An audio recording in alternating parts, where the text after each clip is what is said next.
अस्सलाम वालेकुम नाज़रीन, प्रोग्राम हेल्थ 21 के साथ मैं हूं आपका मेज़बान Mutahir Jalees Khan. Health 21 K21 news का एक ऐसा प्लेटफॉर्म है जहां पर आपसे मुतालिक या आपकी बॉडी से मुतालिक जो भी परेशानियां बीमारियां होती हैं उसके बारे में आगाही फराहम की जाती है। डॉक्टर्स हमारे साथ मौजूद होते हैं स्टूडियो में और यकीनी तौर पर वो इस पर अच्छी राय आप तक पहुँचा सकते हैं इस प्लेटफॉर्म के ज़रिए, जहाँ तक आपको उससे रिलीफ मिल सके, डॉक्टर्स तक आप जा सकें या प्रॉपर मेडिकेशन के ज़रिए आप उस चीज़ को सॉल्व कर सकें। इसी के साथ एक अहम शोबा एक और होता है फिजियोथेरेपी का, जो यकीनी तौर पे आपको बहुत अच्छे तरीके से रिलीफ फराहम करता है, एक अच्छे तरीके से आपको ट्रीटमेंट फराहम करता है। और ख़ास तौर पे ख़वातीन में जहाँ पे बहुत सादी उनकी लाइफ होती है और उस सादी लाइफ के अंदर वो कुछ चीज़ें ऐसी होती हैं जो उनकी एक नेचुरल जो डिजीज़ होती हैं वो यकीनी तौर पे उन तक पहुंचती हैं, और यकीनी तौर पे फिजियोथेरेपी भी इसमें अहम किरदार अदा करता है कि उसको किस तरह से सॉल्व करना है। और वो चीज़ें शायद प्रेगनेंसी से पहले, प्रेगनेंसी के दौरान और उसके बाद भी हो सकती हैं, और उसको सॉल्व करना फिजियोथेरेपी के अंदर भी आता है और उसमें डॉक्टर्स बहुत अच्छा किरदार अदा करते हैं। और अगर वो चीज़ को सही प्रेफर करेंगे, मरीज़ तक सही चीज़ पहुँचाएँगे, तो यकीनी तौर पे वो सेहतमंद हो जाता है। हमने गुज़िश्ता प्रोग्राम में भी इस पर बात करी थी, हमारे साथ डॉक्टर साहबा मौजूद थी जो आज हमारे साथ दोबारा से मौजूद हैं, डॉक्टर साहिमा जावेद साहिबा। बहुत शुक्रिया डॉक्टर साहबा, आपने प्रोग्राम के लिए वक्त निकाला। हमने जिस तरह गुज़िश्ता प्रोग्राम में बात करी इस टॉपिक के ऊपर, और यकीन तौर पे इस पर फीडबैक दिया जाता है कि आया कि इस चीज़ के ऊपर ज़्यादा बात करें तो मसले जो हैं लोगों के वो घर बैठे ज़्यादा अच्छे तरीके से सॉल्व हो सकते हैं। सबसे पहले तो आपका बहुत शुक्रिया कि आपने वक्त निकाला दोबारा से इस प्रोग्राम के लिए और इसी टॉपिक के लिए। हमने बात शुरू करी थी उस चीज़ को लेके फिजियोथेरेपी में क्या ख़वातीन को वाकई रिलीफ फराम होता है और उनको किसी तरह से कोई ना कोई अच्छी आगाही उन तक पहुंचाई जाती है, चाहे वो बचपन से या ऐसी यंग एज में जाके जो लड़कियां होती हैं उन तक इस चीज़ के बारे में सही उनको आगाही फराम की जाती है। इसके साथ साथ अब एक फैक्टर और है ओल्ड एज का, जहाँ पे हम देखते हैं कि कुछ मेच्योर एज में जाके वो चीज़ें ज़्यादा परेशान करती हैं या ज़्यादा उनके लिए इस चीज़ पे परेशानी का बायस बनती हैं। तो फिजियोथेरेपी का उस चीज़ में क्या किरदार रहता है? सबसे पहले तो स्टार्टिंग से बताइएगा कि क्या वाकई उस एज पे जाके फिजियोथेरेपी अपना भरपूर तरीके से काम कर सकता है? जी अस्सलाम वालेकुम। मैं दोबारा से एक तो शुक्रिया अदा करना चाहूँगी ईसा लेब का एंड K21 का कि इन्होंने इस टॉपिक की अहमियत को समझा और फिर दोबारा हमें वदू किया कि हम इस पे बात कर सकें। विमेंस हेल्थ जो कि हमारी सोसाइटी में जिसकी बहुत लैकिंग है कि हम इस पे बात नहीं करते या हम इस पे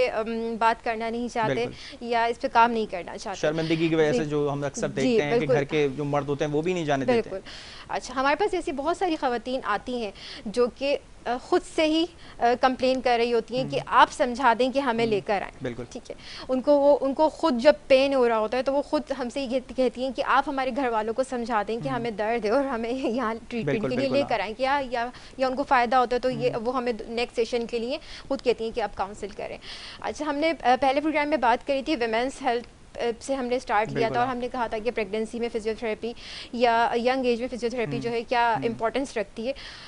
वुमेंस एक कोई भी ख़वातीन होती है उसकी लाइफ में 3 स्टेजेस ऐसी होती हैं जो कि बहुत कॉमन होती हैं, बहुत इंपॉर्टेंट होती हैं। एक एडोलेसेंस, दूसरा चाइल्ड बियरिंग एज और तीसरा ओल्ड एज। ठीक है, अच्छा ओल्ड एज, अब 2 चीज़ें यहाँ पर ओल्ड एज में आ जाती हैं। एक तो वो ख़वातीन जो कि शुरू से अपनी केयर कर रही हैं, ठीक है, और उनको इतने मसाइल का सामना नहीं होता, और वो ख़वातीन जो अपनी केयर नहीं कर रही होती हैं, जिनको अवेयरनेस ही नहीं होती है, तो उनको ओल्ड एज में जाके बहुत सारे मसाइल का सामना करना पड़ता है regarding their pelvic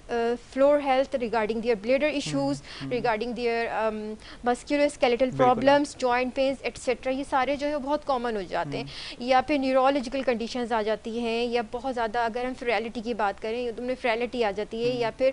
neurological issues की वजह से या फ्रेलिटी की वजह से उनमें बैलेंस इश्यूज आने शुरू हो जाते हैं। तो यहाँ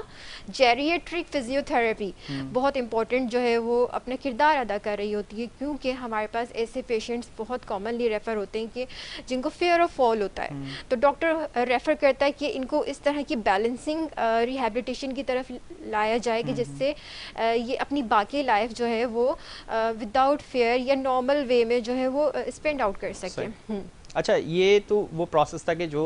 होना शुरू होता है जहाँ से स्टार्टिंग होती है। अब अगर ओल्ड एज की तरफ यानी मेच्योर एज की तरफ अगर जाते हैं तो वहाँ पे कौन सी ऐसी ज़्यादा बीमारियाँ होती हैं जो फिजियोथेरेपी के ज़रिए सॉल्व की जा सकती हैं या मेडिकेशन के ज़रिए सॉल्व की जा सकती हैं? अच्छा, रिगार्डिंग विमेंस हेल्थ की अगर हम बात करें तो ओबियसली एक खातून जो है वो अपनी पूरी लाइफ स्पेन में उसने प्रेगनेंसी वाला दौर भी देखा है और उसने चाइल्ड बियरिंग सारी चीज़ें देखी हैं, तो उसकी पेल्विक फ्लोर पे बहुत ज़्यादा इम्पेक्ट आता है,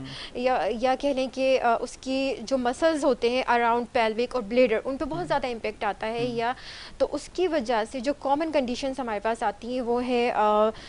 ब्लेडर वीकनेस की वजह से पेल्विक फ्लोर का वीक होना, या फिर ऑर्गन का प्रोलेप्स कर जाना, फर्स्ट डिग्री सेकंड डिग्री जो भी, तो वो उसकी फिर डिग्रीज होती हैं, उसको इसी हिसाब से जो है वो ट्रीट किया जाता है। अच्छा,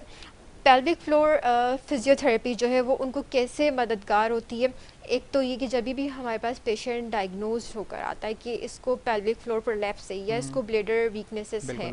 अब वो ओल्ड एज में हमारे पास आया है, एक तो फैक्टर ये, तो वो काउंट करता है फैक्टर कि ओल्ड एज में हम मसल को वो स्ट्रेंथ नहीं दे पा सकते जो कि पहले हम उनको बता सकते होते हैं। अगर ये कंडीशन हो चुकी और वो है तो स्पेसिफिक प्लेन होता है, ये स्पेसिफिक एक्सरसाइजेज होती है पेल्विक फ्लोर की जो हम उन ख़वातीन को बता रहे होते हैं उसकी ट्रीटमेंट के लिए, या ऐसी कुछ मोडालिटीज़ हैं जिनको हम स्टिमुलेशन कहते हैं, वो हम जो है वो पेल्विक फ्लोर पे प्रोवाइड कर रहे होते हैं ख़वातीन को या दे रहे होते हैं उनकी मसल स्ट्रेंथ इंक्रीज़ करने के लिए या उनके मसल्स को री एजुकेट करने के लिए कि उनको ये कंडीशन जो है वो मिनिमाइज़ हो जाए एक हद तक, और उनको होम प्रोग्राम हम बना कर देते हैं कि आपने घर पे इस चीज़ को कवर अप करने के लिए ये एक्सरसाइजेस इस तरीके से जो है वो करनी है ताकि उनको ज़्यादा हमारे पास नहीं आना। अच्छा, इसके एक्सरसाइज के साथ साथ उस एज पे जाके मेडिकेशन भी साथ में होती है या सिर्फ आप एक्सरसाइज को ज़्यादा प्रेफर करते हैं? ऑब्वियसली एक medical doctor medicine obviously they के भेजते हैं, गायनेकोलॉजिस्ट जो है वो उनको मेडिसिन देंगी, तो एक ऑब्वियसली वो मेंस हेल्थ एक्सपर्ट फिजियोथेरेपिस्ट जो है उनको पेल्विक फ्लोर स्ट्रेंथ करने की एक्सरसाइजेस बताएगा, तो दोनों चीज़ें पैरेलल चल रही होती हैं। अच्छा, एक चीज़ और होती है जैसे चाइल्ड बर्थ है, एक तो वो नॉर्मल है और एक सीजर पे होता है, तो क्या दोनों चीज़ों पे ज़्यादा इफेक्ट पड़ता है इस मेच्योर एज में जाके? बिल्कुल, देखिए पेल्विक फ्लोर वो एरिया होता है या वो मसल्स होते हैं जहाँ पर चाइल्ड बियरिंग एज में फीटस का पूरा वेट आता है, ठीक है, और तो वो चाहे वो सीजर पे जाए पेशेंट, चाहे वो नॉर्मल डिलीवरी पे जाए, तो वो मसल्स जो है वो इफ़ेक्ट करते हैं, ठीक है। अब नॉर्मल जिनकी प्रोसेस होता है उनको ज़्यादा थोड़ा सा जो है वो इफ़ेक्ट करते हैं क्योंकि उनका पूरा प्रोसेस जो है वो उससे पूरा गुजर कर होता है, और जो सीजर का है उनको ओबियसली उस प्रोसेस से गुजरना नहीं पड़ता कि उस पर पेल्विक फ्लोर पे बहुत ज़्यादा स्ट्रेस आए, तो थोड़ा डिफरेंस तो आता है, लेकिन इफ़ दोनों प्रेगनेंसीज यानी दोनों वे ऑफ डिलीवरीज में पेल्विक फ्लोर के मसल्स पे इम्पैक्ट आता है, ये इफेक्ट होता है। अच्छा, ओल्ड एज की हम यकीनी तौर पे जिक्र कर रहे हैं, तो ओल्ड एज में कोई स्पेसिफिक ऐसी एज है जहाँ पे जाके इस ट्रीटमेंट को ज़्यादा अच्छे तरीके से किया जा सकता है, या कुछ ऐसी स्पेसिफिक एज है कि जहाँ पे जाके इसको थोड़ा कम किया जाता है और मेडिकेशन का प्रोसेस ज़्यादा होता है इसमें? अच्छा, देखिए यंग एज के बाद 30s में आते हैं, उसके बाद जब 40s में आती हैं तो बहुत सारी ख़वातीन जो वो मीनोपोज की तरफ चली जाती हैं। दिस इज़ सेपरेट टॉपिक, जो इसका पूरा एक टॉपिक है जो हम डिस्कस कर सकते हैं। उस मीनोपोजल एज में बहुत सारी हार्मोनल चेंजेस हो रही होती हैं जो कि पेल्विक फ्लोर पे भी इफ़ेक्ट करती हैं ऑब्वियसली। अब वो खातून जो है समझ लें जिसको कहेंगे कि बांझपन कहते हैं उर्दू में, कि उसकी तरफ जा रही होती है कि अब उसमें बर्थ प्रोसेस जो है वो रुक जाएगा, तो अब उस एज में जो है वो टाइम होता है, अगर उस मीनोपोजल या प्री मीनोपोजल एज में जो है ख़वातीन अपने आप को केयर कर लें या उन चीज़ों को रोकने के लिए, क्योंकि हमें पता होता है कि मीनोपोज इनके मसल्स पे, मीनोपोज इनकी मेंटल हेल्थ पे, मीनोपोज इनकी पेल्विक फ्लोर हेल्थ पे इफ़ेक्ट करेगा, तो वो प्री मीनोपोजल एज एक ऐसा टाइम होता है 3 to 4 years बिफोर मीनोपोज कि वहाँ पे अगर ख़वातीन अपनी सेहत को या इन सारी चीज़ों को प्रिवेंशन के लिए जो भी कारामद तरीके हैं वो कर लें तो उनको ज़्यादा इफ़ेक्ट नहीं होता है इस एज में जाके। अच्छा, मीनोपोज की आपने जिस तरह से बात करी, ये प्रोसेस जब जिस वक्त करीब पहुंच रहा होता है और अगर उससे पहले कोई प्रेगनेंसी होती है तो क्या फिजियोथेरेपी की उसमें ज़्यादा ज़रूरत पड़ती है वहाँ पे जाके? अब बहुत अच्छा, रियरली लेट एजेस में जाके रियरली प्रेगनेंसीज होती हैं, बहुत कम। तो एक तो ये कि जब लेट प्रेगनेंसीज हो रही होती हैं उसके अपने कॉन्सिक्वेंसेस और कॉम्प्लिकेशंस होती ही हैं, तो उसको लेकिन उसको फिर हम प्रेगनेंसी ये प्रीनेटल में ही काउंट कर रहे होते हैं और उनको बता दिया जाता है कि आपकी लेट प्रेगनेंसी है तो आपको इस तरह के इफ़ेक्ट्स जो इसमें आ सकते हैं या ये कॉम्प्लिकेशंस आ सकती हैं, तो उनकी प्रिवेंशन हम करवा देते हैं। या फिर जो है उनको बता दिया जाता है कि आपको इसके बाद जो है ये चीज़ें स्टार्ट हो जाएगी, ये बंद हो जाएगी, आपको जो पूरा मीनोपॉज फेज़ है, आप मीनोपॉज फेज़ में आ जाएंगी। तो अब इससे पहले आप अगर इन चीज़ों से अवॉइड कर लें तो आपकी सेहत पे ज़्यादा जो है असरात नहीं आएंगे, मनफी असरात मुरतब नहीं होंगे। अच्छा, एक चीज़ और हमने देखी है कि एक एज फैक्टर पे, जिस तरह से हमने मेनोपॉज़ल पे बात करी, उस एज फैक्टर पे जाने के बाद हमने देखा है कि जो चाइल्ड लॉस होते हैं, जिसे मिसकैरेज कहलाते हैं, वो उस वक्त उस एज पे जाके भी ज़्यादा हो रहे होते हैं। तो क्या वजूहात, क्या वो फिजियोथेरेपी के उसमें आ सकते हैं इस प्रोसेस के अंदर? क्या उससे कोई रिलेट है इसका? दिस इज़ वेरी मतलब सेपरेट टॉपिक के हम मिसकैरेजेस जो है वो किसी भी एज में हो सकते हैं, या ओबियसली जब एज ज़्यादा होती है तो जब भी हो सकते ही हैं, या यंग एज में भी हो सकते हैं। फिजियोथेरेपी इसमें कैसे यू मीन टू से हेल्प आउट कर सकती है या रोल अदा कर सकती है? अच्छा, उसकी अलग डिपेंड कोजेज़ पे करता है कि अगर उसके मेडिसिन से रिलेटेड कोज हैं तो वो उसको मेडिकल डॉक्टर ट्रीट करेंगे, लेकिन अगर उसका कोई ऐसा कोज है कि एक गायनेकोलॉजिस्ट देख रही है कि इसके यूट्रस के लिगामेंट जो है वो वीक हो गए हैं, या उसका पेल्विक फ्लोर वीक हो गया है, या उसका यूट्रस जो उसको सपोर्ट नहीं कर पा रहा, तो वहाँ पे हमारा रोल आता है सेपरेटली, मेडिसिन से सेपरेटली, कि वहाँ हमारा रोल आता है। फिर हम उनको जो है वो री एजुकेट करने के लिए जितनी भी पेल्विक फ्लोर एक्सरसाइजेज हैं, या जितनी भी पोजीशनिंग है, या जितनी भी केयर है, वो बता रहे होते हैं। अच्छा, प्राइवेट सेक्टर के अंदर इसमें किस तरह से ज़्यादा चीज़ों पे जोर दिया जाता है? किस चीज़ के ऊपर ज़्यादा इफेक्ट हम देखने को मिलता है? प्राइवेट सेक्टर की तरफ अगर कोई जाता है, कोई फैमिली जाती है, कोई खातून जाती है वहाँ पे, तो उन पे क्या ज़्यादा फोकस किया जाता है, या क्या ज़्यादा वो अपनी ज़्यादातर बीमारी किस चीज़ पे लेकर आते हैं? Regarding pregnancy, regarding child bearing age आप बात करना चाह रहे हैं? जी जी। तो किसी भी अच्छी सेटिंग में अगर हम देखें तो वहाँ पे जब भी पेशेंट गायनेकोलॉजी डिपार्टमेंट में एंटर होता है तो उसका फर्स्ट कांटेक्ट उसकी ऑब्स्टेट्रिक और गायनेकोलॉजिस्ट से होता है, जहाँ पे वो वक्तन फ़वक्तन विजिट दे रही होती है पूरे प्रोसेस में। उसके साथ साथ वो first, second and third trimester wise जो सेशंस होते हैं वो फिर हम उनको उस सेटिंग में जो लाजमी जो है वो प्रोवाइड किए जाते हैं।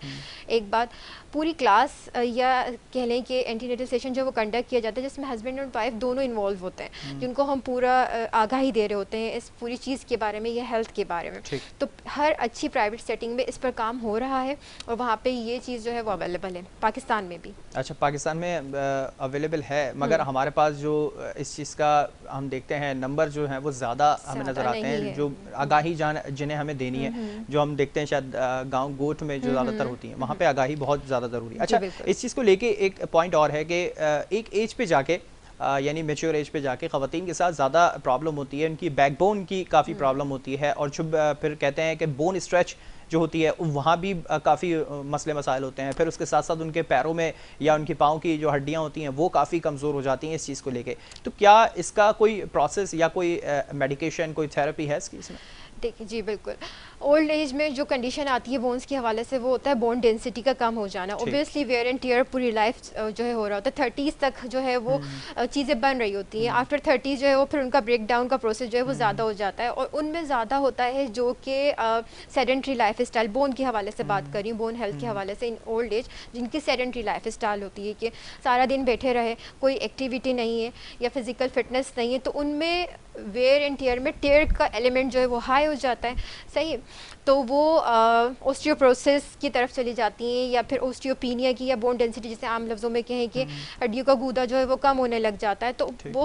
उन ख़वातीन की जो है हड्डियाँ कमज़ोर हो जाती हैं। जब हड्डियाँ कमज़ोर होती हैं तो ही उनको पेन्स आ रहे होते हैं, जॉइंट पेन्स आ रहे होते हैं, मसल वीकनेसेस आ रही होती हैं। तो यहाँ फिजियोथेरेपी का क्या रोल है? सबसे पहले तो प्रिवेंशन, सेकेंडली मेडिकेशन, अपनी बोन को अच्छी रखने के लिए। प्रिवेंशन में क्या है, मेडिकेशन में क्या है, और इसके बाद का क्या प्रोसेस है, इस हवाले से थोड़ा डिटेल। बिल्कुल, मेडिसिन में हम जो भी मेडिकल डॉक्टर हैं वो जो है सारी वो मेडिसिन उनको दे रहे होते हैं जिनसे बोन डेंसिटी अच्छी हो। ठीक है। प्रिवेंशन में जितनी भी चीज़ें फॉल के हवाले से आती हैं, उनकी हड्डियाँ कमज़ोर हो गई, अब हमें उनको ओल्ड एज में जाके फॉल प्रिवेंशन बतानी है कि आपका पोस्चर ऐसा होना चाहिए, आप बैठें तो आपकी बैक पे स्ट्रेस नहीं है, आप चलें तो आप सपोर्टेड हों, आप स्टेयर्स क्लाइंब कर रहे हैं, आपके नी में पेन है तो आपको पहले कौन सी स्टेप लेनी है, कौन सी स्टेप डाउन करनी है, तो वो प्रिवेंशन में सारी चीज़ें आ जाती हैं, जिनको हम फॉल प्रिवेंशन कहते हैं ओल्ड एज में, बोन हेल्थ के हवाले से। और ट्रीटमेंट की जहाँ तक बात करें तो वो सारी एक्सरसाइज, इसका पूरा एक स्पेसिफिक एक्सरसाइज प्लान होता है जो कि हम ओल्ड एज खवातीन को देते हैं घर पे करने के लिए, उनको सिखाने के बाद कि अब आपने ये घर पे ये सारी चीज़ें कैरी ऑन करनी, ये एक्सरसाइज इतनी दफ़ा और इस तरह कैरी कि आपकी बोन्स पे लोड आए। जब बोन्स पे स्ट्रेस आता है, बढ़ता है, तो बोन्स की डेंसिटी या हेल्थ जो है वो अच्छी रहती है, या हम उसको रोक सकते हैं, उस जगह पर वर्स्ट होने से बचा सकते हैं। तो वो स्पेसिफिक एक्सरसाइज प्लान हम प्रोवाइड करते हैं for prevention of fall, for prevention of weaknesses, muscle strength के लिए, जो कि वो इन अ सेटिंग पोजीशन या इन अ रूम जो है वो परफॉर्म कर सकते हैं घर पर। अच्छा, बोन्स की आपने जिस तरह से भी बात करी कि जो बोन डैमेज होती है या उसकी जो पोटेंशियल है वो वर्स्ट पोजीशन तक पहुंच जाती है, तो उसके बाद कोई ऐसा है प्रोसेस है फिजियोथेरेपी के अंदर कि उसको रिकवर किया जा सके? देखिए, बोन की डेंसिटी अगर एक हद तक है तो हम कंट्रोल कर सकते हैं उनको via exercises, via resistance exercises, via fitness, via medicine. लेकिन अगर वो बिल्कुल ही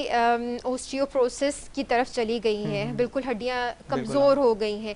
तो हम उनको, हमारा जो रोल आता है वो ये आता है कि अब इनको प्रिवेंटिव मेजर्स हम बताते हैं कि देखिए अब हड्डियाँ आपकी इतनी कमज़ोर हो गई हैं, अगर आपने ये चीज़ें नहीं करी या अपनी डाइट या मेडिसिन नहीं की तो इससे ज़्यादा ये चली जाएंगी, या अब आपको इतनी हल्की फुल्की ये एक्सरसाइज, वो एक्सरसाइज जिससे उनको फ्रैक्चर ना आ जाए, या वो एक्सरसाइज जिनको हाई इम्पैक्ट एक्सरसाइजेज होती हैं वो ना हो, वो नहीं हम बताते। तो वहाँ हम हल्की फुल्की उनकी एक्सरसाइजेज जिससे उनके मसल स्टिफनेसेस नहीं आए, जिनके उनके जॉइंट्स जो है वो लेक्स रहें, जिससे उनकी हड्डियों पे जो है ब्लड फ्लो जो है वो अच्छा रहे, तो वो हम उनको करवा देते हैं। ठीक है, बहुत शुक्रिया डॉक्टर सामा जावेद साहबा, फिजियोथेरेपी हमारे साथ मौजूद थी और वो तमाम चीज़ों के बारे में जो यकीनी तौर पे एक लेडी के लिए काफ़ी ज़्यादा मैटर करती हैं, उस चीज़ को जाके अगर डॉक्टर्स तक पहुंच जाएं तो ज़्यादा अच्छा रहता है, क्योंकि हम देखते हैं कि कुछ उस चीज़ को बाइस शर्म समझते हैं जिसकी वजह से डॉक्टर्स तक नहीं जाते और उस चीज़ का घर में ही कुछ ना कुछ इलाज करने की कोशिश करते हैं, जो यकीनी तौर पे उस लेडी के लिए भी और शायद आने वाले बच्चे के लिए भी वो चीज़ें ज़्यादा हार्मफुल नज़र आती हैं। और अगर इस चीज़ को अप्लाई कर लिया जाए, एक प्रॉपर डॉक्टर के पास जाया जाए और फिजियोथेरेपिस्ट के पास जाया जाए, वो किस तरह से इसको कंसल्ट करते हैं, वो यकीनी तौर पर बहुत मैटर करता है, न सिर्फ आपकी ज़िंदगी के लिए या जो आने वाली ज़िंदगी है उसके लिए भी। और इसके साथ साथ फिर जो एक ओल्ड एज में जाके उस चीज़ को कैसे कवर करना है या उस चीज़ को वर्स्ट होने से रोकने से पहले फिजियोथेरेपिस्ट अपना क्या किरदार अदा करता है, इस हवाले से आज हमने बात करी। डॉक्टर सामा जावेद साहब हमारे साथ मौजूद थी और उन्होंने इस चीज़ पर काफ़ी अच्छे तरीके से रोशनी डाली और यकीनी तौर पर K21 न्यूज़ के इस प्लेटफॉर्म के जरिए आप तक उस चीज़ की आगाही किसी हद तक तो पहुंची होगी और यकीनी तौर पर आप किसी न किसी डॉक्टर्स के साथ जाके उसके पास जाकर रुजू कर सकते हैं और इस चीज़ के बारे में आगाही ले सकते हैं। जो K21 न्यूज़ का मिशन है वो यकीनी तौर पे इसी तरह से जारी और सारी रहेगा। इसी के साथ मुझे और मेरी पूरी टीम को दीजिए इजाजत। अल्लाह हाफिज़।